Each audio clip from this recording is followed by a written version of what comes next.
En un mundo donde las respuestas parecen tener fin, aún existen preguntas que desafían todo lo que creemos saber. Entre la sombra y la luz, entre la ciencia y lo imposible, se esconden los secretos más antiguos del universo.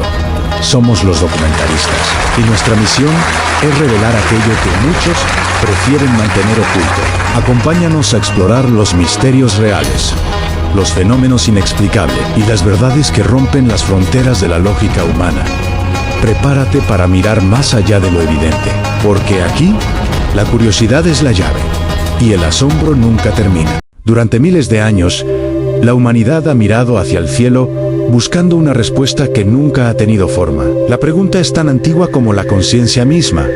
¿Cómo es realmente Dios? No el anciano de barba blanca sentado en una nube, sino la esencia absoluta, la fuerza suprema que sostiene cada átomo del universo y da sentido a lo invisible. Desde los albores de la historia, hombres y mujeres consagraron su vida entera a intentar comprenderlo. Místicos, profetas, filósofos y visionarios atravesaron los límites de la cordura, arriesgaron su reputación, su libertad y su vida misma por acercarse al fuego inefable de lo divino. Algunos fueron perseguidos, torturados o ejecutados por hablar de aquello que desafiaba la comprensión humana. Sin embargo, sus testimonios sobrevivieron en manuscritos ocultos, pergaminos prohibidos y tradiciones secretas. Todos ellos coincidían en algo estremecedor. Dios no es lo que nos enseñaron. Los antiguos textos sugieren que el encuentro con lo divino no es un acto de consuelo, sino de terror sagrado. Lo eterno se manifiesta con una intensidad que puede quebrar la mente humana. Es la paradoja de lo infinito contenido en lo finito, del universo entero latiendo dentro del corazón de un solo ser. El 15 de julio del año 622 después de Cristo, en una cueva del monte Hira, cerca de la ciudad de la Meca, un comerciante de 40 años llamado Muhammad ibn Ala vivió una experiencia que marcaría para siempre la historia de la humanidad. Según los registros más antiguos del Islam, una presencia indescriptible se manifestó ante él con tal poder que creyó morir. Aquella fuerza invisible lo envolvió con un peso insoportable, lo apretó 3 veces hasta casi asfixiarlo, y una voz ordenó con autoridad: Li a Muhammad. Analfabeto, sintió que la razón se le escapaba. Salió de la cueva temblando, convencido de que había enloquecido. Durante días su esposa Yadila lo consoló, mientras él repetía, con terror reverente, que había sentido algo más vasto que los cielos y la tierra, pero que, de algún modo, cabía dentro del corazón humano. En esa paradoja, la infinitud, encerrada en lo limitado, yace una de las claves más profundas de todas las experiencias místicas. El misterio de un Dios que se manifiesta en lo diminuto sin dejar de ser infinito. Sin embargo, el profeta del Islam no fue el primero en enfrentar ese abismo. Siglos antes, Moisés ascendió al monte Sinaí y, según los antiguos relatos, se encontró con la zarza ardiente, un fuego que no consumía. El texto sagrado narra que el profeta ocultó su rostro, pues temía mirar a Dios y morir. Más tarde, cuando pidió contemplar la gloria divina, escuchó la advertencia: a ningún hombre puede ver mi rostro y seguir viviendo, porque la visión de lo divino sería mortal para la percepción humana. Los cabalistas ofrecieron una respuesta. Isaac Luria, el sabio del siglo X, enseñó que Dios, antes de crear el universo, era pura luz infinita, una energía tan intensa que ninguna forma limitada podría soportarla. Esa luz, llamada Orain Sof, debía contraerse para permitir la existencia de algo más. Este acto cósmico de autolimitación fue conocido como el Simsem. Dios se ocultó para que el mundo pudiera ser. Según Luria, aún después de esa contracción, el contacto directo con la esencia divina seguía siendo potencialmente letal para la conciencia humana, pues exponerse a la totalidad significaba disolverse en ella. Esta idea, aunque expresada en símbolos místicos, encuentra ecos en otras tradiciones. En los textos hindúes de los Upanishad se describe a Brahman como Satchitananda, existencia, conciencia y dicha absolutas. Pero también se advierte que quien contempla directamente a Brahman deja de ser lo que era. El individuo, como un río que llega al océano, desaparece en el todo.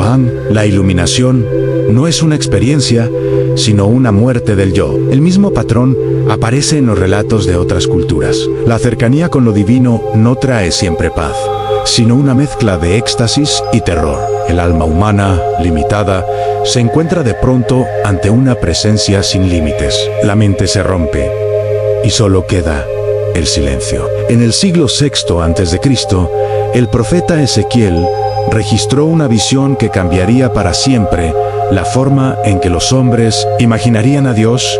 Era sacerdote en tiempos de exilio, y su relato, conservado en el libro que lleva su nombre, es una de las descripciones más detalladas y enigmáticas de la naturaleza divina jamás escritas. Ezequiel vio algo semejante a un trono de zafiro suspendido en el cielo, rodeado por criaturas vivientes con 4 rostros, uno de hombre, otro de león, otro de toro y otro de águila. Cada una se movía sin girar, envuelta en fuego y relámpagos. Sobre aquel trono se alzaba una figura semejante a un hombre, hecha de fuego y metal resplandeciente, irradiando un brillo imposible de mirar. Durante siglos, los rabinos prohibieron estudiar este texto a quienes no hubiesen cumplido 30 años, no por superstición, sino por respeto al peligro psicológico de contemplar semejantes símbolos sin preparación espiritual. Lo más sorprendente del relato de Ezequiel no son las criaturas fantásticas, sino su insistencia en repetir que todo lo que vio era solo semejanza o apariencia, como si supiera que su mente, incapaz de soportar la realidad pura, estaba traduciendo lo inefable en imágenes que pudiera soportar. El profeta no describe a Dios, sino la proyección que su conciencia humana pudo tolerar, algo que está más allá de toda forma, pero que se viste de símbolos para hacerse visible. Esa misma advertencia aparece siglos después en las visiones de Juan de Patmos, autor del Apocalipsis, quien describe al Cristo glorificado como un rostro que brilla como el sol en su fuerza. Ante esa luz, Juan cayó como muerto. ¿Qué vieron exactamente estos visionarios que los dejó al borde de la destrucción? En los textos del Hegelot, una colección de escritos místicos judíos que se extiende desde el siglo I hasta el VIII después de Cristo, se detallan métodos para alcanzar visiones del trono divino. Allí se narran los ascensos espirituales de los rabinos que intentaron penetrar los 7 palacios celestiales. Uno de ellos relató haber visto al Rey de Reyes sentado en un trono de luz indescriptible, su corona más pesada que toda la creación, su manto más brillante que el sol del mediodía. Sin embargo, lo que más lo impresionó no fue lo que vio, sino lo que no pudo ver. Era como si una fuerza invisible lo atrajera hacia algo que estaba simultáneamente presente y ausente, revelado y oculto a la vez. Esa paradoja, presencia e invisibilidad, cercanía y distancia, se repite en todas las tradiciones. En el misticismo islámico, Ibn Arabi escribió: lo vi en todo y no lo vi en nada. Estaba más cerca que mi vena yugular, pero más lejos que la estrella más distante. Los antiguos entendían que la naturaleza de Dios no puede ser comprendida, solo experimentada. Cada intento de describirla es una traducción limitada de una verdad infinita. Por eso los profetas hablaban en símbolos, los poetas en metáforas y los sabios en silencio. Porque lo que llamamos Dios no es una forma que se mira, sino una presencia que se siente. Así termina la primera etapa de este viaje, el encuentro con el Dios que aterroriza, el Dios que arrebata, el Dios que se oculta tras el fuego y la luz, aquello que desborda toda palabra y toda mente, pero que palpita silenciosamente dentro del corazón de cada ser consciente. Los antiguos sabían que intentar comprender a Dios era como intentar atrapar el viento con las manos. Cuanto más creían acercarse, más se desvanecía la certeza. En el centro de todas las religiones, de todos los libros sagrados y de cada misticismo, se esconde una verdad desconcertante en Dios. Es una contradicción viva.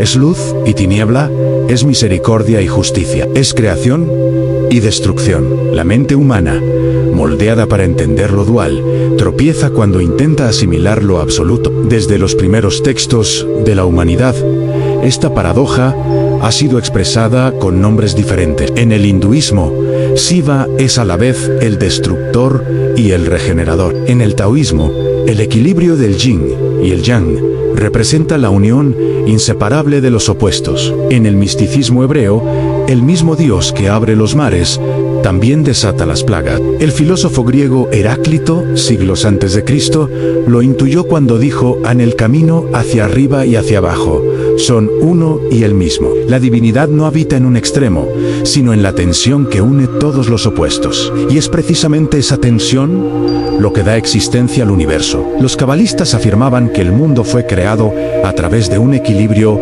entre el rigor y la misericordia. Si predominara la justicia, todo sería destruido. Si reinara solo la compasión, nada tendría forma. El Dios verdadero, decían, no es una fuerza pasiva, sino una corriente dinámica que se repliega y se expande sin cesar. Este concepto se refleja en un símbolo que ha sobrevivido a los siglos.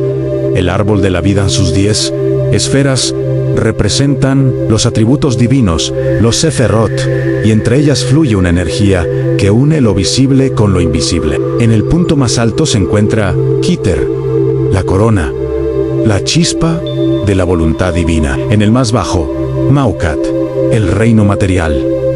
Todo lo que existe es el reflejo de esa corriente. Lo alto y lo bajo son uno. El cristianismo heredó esta tensión divina. En los primeros siglos, los teólogos se enfrentaron a una pregunta que casi dividió a toda la fe. ¿Cómo podía ser posible que el creador del universo se hiciera hombre, sufra y muera? ¿Cómo podía el infinito asumir la fragilidad de un cuerpo humano? Para muchos, esa idea era una blasfemia. Sin embargo, el misterio de la encarnación fue proclamado como la verdad más profunda, que lo eterno puede habitar lo efímero, y que la divinidad no se opone a la humanidad, sino que la trasciende. El teólogo místico Meister Eckhart, en el siglo XIV, escribió que Dios no es ni ser ni no ser, sino el fundamento de ambos. Dijo también que, para conocerlo, el alma debía vaciarse de toda imagen y toda idea, pues mientras más conceptos acumulamos, más lejos estamos de la verdad. Lo divino solo puede revelarse en el silencio del corazón vacío. A lo largo de los siglos, las religiones lucharon por definir lo indefinible, pero mientras los dogmas intentaban encerrar a Dios en palabras, los místicos preferían contemplarlo en paradojas. El Corán dice: Él es el primero y el último, el visible y el invisible. En la India, los sabios afirmaban: An, tú eres eso, An. Y en el Evangelio de Tomás, atribuido a Jesús, se oculta una frase que resume el secreto de todas las escuelas espirituales: An, cuando hagas de los dos uno, entonces entrarás en el reino. Esa es la esencia del misterio divino, An, la unión de los contrarios. El universo entero respira en ese ritmo. Cada estrella nace del colapso, cada semilla muere para dar vida, cada corazón late en expansión y contracción. Todo lo que existe refleja el pulso eterno de un Dios que se manifiesta a través de opuestos que se abrazan. En el siglo XVI, un grupo de pensadores comenzó a buscar a ese Dios oculto, no en los templos ni en los textos sagrados, sino en la materia misma. Fueron los alquimistas, herederos de una sabiduría que unía ciencia, filosofía y mística. Para ellos, la transmutación de los metales era solo una metáfora de la transformación del alma. Creían que el universo estaba vivo, que toda sustancia poseía una chispa divina dormida en su interior, esperando ser despertada por la conciencia del hombre. El oro que buscaban no era metal, sino espíritu purificado. En los laboratorios ocultos de Europa, entre hornos, crisoles y símbolos grabados en piedra, los alquimistas experimentaban con fuego y minerales mientras pronunciaban oraciones antiguas. No veían contradicción entre la ciencia y la fe, porque sabían que ambas nacen del mismo impulso en comprender el misterio de lo divino en lo visible. Para ellos, Dios no era un ser distante, sino la inteligencia secreta que habita en todo.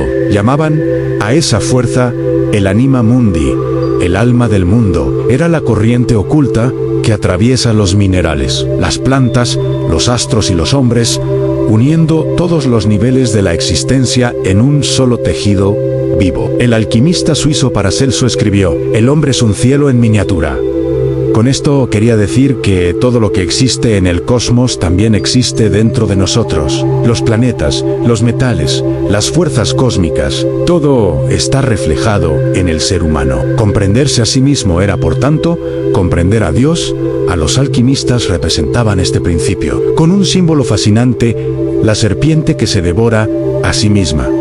El Ouroboros es la imagen del ciclo eterno, donde el final es el principio y la destrucción es creación. En ese círculo infinito se encuentra el secreto del Dios de las paradojas, a la totalidad que se alimenta de sí misma para perpetuar la existencia. Así, mientras los teólogos debatían en los templos y los científicos diseccionaban la materia en los laboratorios, los alquimistas buscaban lo eterno en el fuego del crisol, en el reflejo del mercurio, en la unión de los contrarios. Sabían que cada proceso físico era un espejo del proceso espiritual. La piedra filosofal, el sueño de toda alquimia, era el símbolo de la conciencia despierta, la mente purificada capaz de ver a Dios en lo más pequeño. Para ellos, la divinidad no estaba en un trono lejano, sino en la danza de los elementos, en el misterio que convierte el plomo en oro y la oscuridad en luz. Comprendieron que el universo entero es un laboratorio divino, una alquimia perpetua, donde la materia y el espíritu se transforman sin cesar. Esa visión fue condenada por las autoridades religiosas, que temían el poder de quienes afirmaban que Dios no necesitaba intermediarios. Pero sus textos sobrevivieron, cifrados en símbolos y metáforas, esperando ser comprendidos por quienes pudieran leer entre líneas. El Dios de los alquimistas no castiga ni recompensa, se transforma. No habita fuera del mundo, sino dentro de él. Es el fuego secreto que mueve las estrellas y la chispa que late en cada corazón humano. Es la paradoja suprema, lo eterno que se renueva en cada instante. Lo absoluto que juega a ser fragmento para reconocerse en la multiplicidad de su propia creación. Desde el inicio de los tiempos, el ser humano ha mirado hacia el cielo buscando respuestas. Pero los sabios más antiguos comprendieron que el verdadero viaje no es hacia arriba, sino hacia adentro. Descubrieron que el misterio que llamamos Dios no habita en los confines del universo, sino en el centro invisible de la conciencia. Los templos, los altares y las oraciones fueron solo reflejos de un santuario más profundo en el alma. El filósofo Plotino, en el siglo III después de Cristo, escribió que el hombre no necesita mirar fuera de sí para encontrar lo divino, porque dentro de su alma está el camino hacia el uno. Afirmaba que el universo entero es una emanación del mismo principio y que cada ser humano es una chispa de esa fuente original. El viaje espiritual, decía, no consiste en buscar a Dios, sino en recordar lo que siempre hemos sido. Siglos después, los místicos cristianos repitieron la misma enseñanza. San Agustín escribió: no vayas afuera, vuelve a ti mismo. En el interior del hombre habita la verdad. Y en el Evangelio de Lucas se conserva una frase atribuida a Jesús que resume esta sabiduría eterna: el reino de Dios está dentro de vosotros. Esa afirmación, tan simple y tan radical, cambió para siempre la manera de entender lo divino. Ya no era un ser separado que observaba desde las alturas, sino una presencia viva que respira dentro del corazón humano. El alma se convirtió en el espejo de Dios. Los maestros sufíes llamaron a este proceso fana, la disolución del yo en el amado. Enseñaban que el hombre, al eliminar las capas del ego, se funde con la presencia divina que siempre estuvo en su interior. Quien se conoce a sí mismo, conoce a su Señor, repetían los discípulos de Ibn Arabi. En Oriente, los sabios budistas hablaban del mismo fenómeno con otro nombre a la iluminación. En el silencio de la meditación, el yo desaparece, las fronteras del pensamiento se disuelven y la conciencia se expande hasta abarcarlo todo. En ese instante, no hay diferencia entre el que ve y lo visto, entre el buscador y lo buscado. Lo eterno se reconoce a sí mismo. El hinduismo enseñó que el Atman, el alma individual, no es distinto de Brahman, el alma universal. Lo que separa uno del otro es solo la ilusión, el velo del olvido. Por eso, los textos sagrados repiten una y otra vez la frase más poderosa del pensamiento védico, Antat Tevam. Así, tú eres Esoan. El mensaje es claro y universal. Dios no está lejos. Somos parte de Él en cada pensamiento. Cada respiración y cada acto son expresiones de esa misma energía divina que dio origen al cosmos. Pero ¿por qué hemos olvidado esa conexión? Las tradiciones esotéricas explican que, para que la creación exista, la divinidad tuvo que ocultarse dentro de sus propias formas. Así nació el mundo de la dualidad, donde el hombre puede elegir, errar, aprender y regresar al origen por voluntad propia. Es el juego cósmico del olvido y el recuerdo. El alma humana es una chispa que ha descendido al mundo material para despertar a través de la experiencia. En cada vida, en cada desafío, en cada pérdida y en cada amor, esa chispa se purifica hasta recordar su verdadera naturaleza. El maestro Eckhart decía que Dios no se encuentra en los templos, sino en el alma vacía de sí misma. El alma, decía, debe volverse transparente como el cristal para que la luz divina la atraviese sin resistencia. Solo entonces el hombre puede reconocer que no hay distancia entre él y su creador. Los textos místicos más profundos coinciden: el último velo que separa al hombre de Dios es el pensamiento. Mientras la mente busca comprender, el misterio permanece oculto. Solo cuando el pensamiento se detiene, la realidad divina se revela. Por eso, todas las tradiciones iniciáticas valoraban el silencio como el lenguaje de Dios. Los antiguos monjes del desierto vivían en soledad durante décadas, no para escapar del mundo, sino para escucharlo sin ruido. Comprendieron que el universo entero habla en un idioma que no usa palabras. El sabio Lao Tse escribió en el Tao Te Ching: el que sabe no habla, y el que habla no sabe. Con esto, no rechazaba el conocimiento, sino que advertía que lo esencial no puede expresarse con sonidos. La verdad divina se experimenta, no se explica. El silencio no es ausencia, sino plenitud. Es el espacio donde el alma y Dios se encuentran sin intermediarios. En ese instante, el buscador comprende que el viaje nunca fue hacia algo externo, sino hacia el centro de sí mismo. Los maestros Zen llaman a ese instante Satori, el momento en que la mente se detiene y todo se ilumina. Es la comprensión súbita de que no hay nada que alcanzar, porque ya somos lo que buscamos. Esa revelación es el núcleo de todas las experiencias místicas, el reconocimiento de que el ser humano es la expresión viviente de lo divino. El universo no es un escenario ajeno, sino el cuerpo de Dios manifestado en infinitas formas. Cuando el alma alcanza esa comprensión, desaparece la frontera entre el creador y la creación. El cielo y la tierra se unen en un solo respiro. La vida deja de ser un enigma y se convierte en adoración silenciosa. Así lo entendieron los sabios, los santos y los iluminados de todas las eras. Después de años de búsqueda, todos regresaron al mismo punto en el silencio interior. Allí donde cesan las palabras, comienza la verdad, porque Dios no se revela en el ruido de los templos ni en las disputas de los teólogos. Se revela en el murmullo del viento, en la respiración tranquila del que medita. En el instante en que el alma comprende que nunca estuvo separada del todo el silencio no es vacío, es presencia pura. Es el eco de la voz original que creó el universo. Es el punto donde todo nace y todo vuelve. En ese silencio, el buscador finalmente comprende: no hay nada que temer, nada que perseguir, nada que explicar. Solo hay un misterio que respira a través de nosotros. Y ese misterio tiene un nombre que ninguna lengua puede pronunciar, pero que todo corazón reconoce. Después de siglos de búsqueda, los sabios comprendieron una verdad tan sencilla como abismal: Dios no tiene forma, no puede ser descrito, medido ni representado. Todo intento de definirlo lo reduce, y todo nombre que se le da es una sombra de su realidad. El alma humana, limitada por el lenguaje y los sentidos, solo puede vislumbrar fragmentos de una totalidad que trasciende toda comprensión. Por eso los antiguos profetas hablaban con símbolos y metáforas, sabiendo que lo divino no puede encerrarse en imágenes. Los textos védicos enseñan que Brahman es Neti, es decir, ni esto ni aquello, una forma de negar todo atributo para no traicionar la verdad. Porque si Dios pudiera ser descrito, dejaría de ser infinito. En la Cábala, los místicos llamaron a ese aspecto oculto Ein Sof, lo sin fin, la raíz que está más allá incluso de la existencia. Los maestros decían que todo lo visible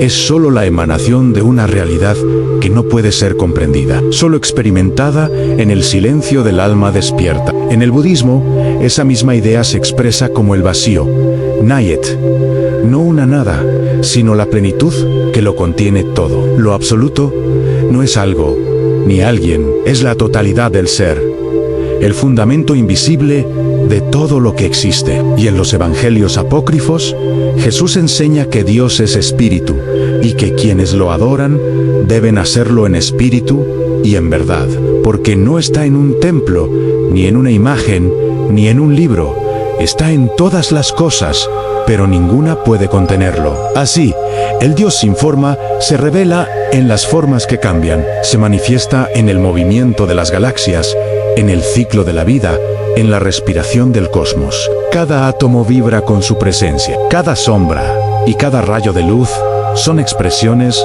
de su equilibrio eterno. El universo no es una creación separada de su creador, es el cuerpo vivo de Dios, expandiéndose, contrayéndose y respirando a través de cada partícula. El tiempo, el espacio, la materia y la energía son solo ondas de una misma conciencia. El físico Albert Einstein dijo una vez que la ciencia sin religión está coja y la religión sin ciencia está ciega. Tal vez sin proponérselo, expresó el eco de los antiguos alquimistas, que veían en las leyes naturales la huella de la mente divina. Lo que los místicos intuían en la meditación, la ciencia comienza a vislumbrar en los laboratorios, aunque el universo es una red de energía unificada, una danza de partículas sostenida por una inteligencia subyacente. Los místicos dirían que esa inteligencia es Dios, observándose a sí mismo a través de nosotros. El sabio hindú Ramana Maharshi lo resumió en una sola frase: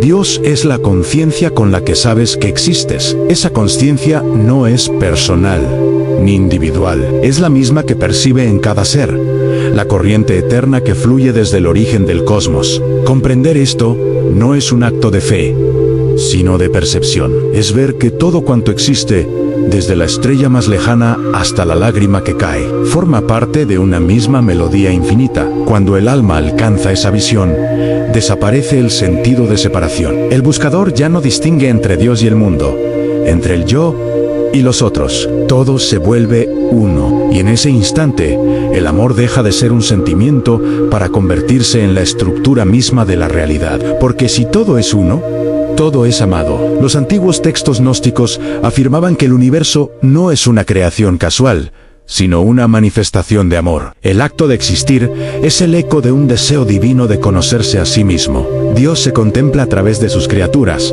se descubre en sus ojos, se reconoce en sus silencios. El filósofo sufí Al-Halai lo expresó con palabras que costaron su vida: yo soy la verdad. No hablaba desde el ego, sino desde la conciencia unificada. En ese instante de revelación, comprendió que no había distancia entre el creador y su criatura, y por decirlo, fue condenado. Pero su enseñanza sobrevivió en el alma que se funde con Dios.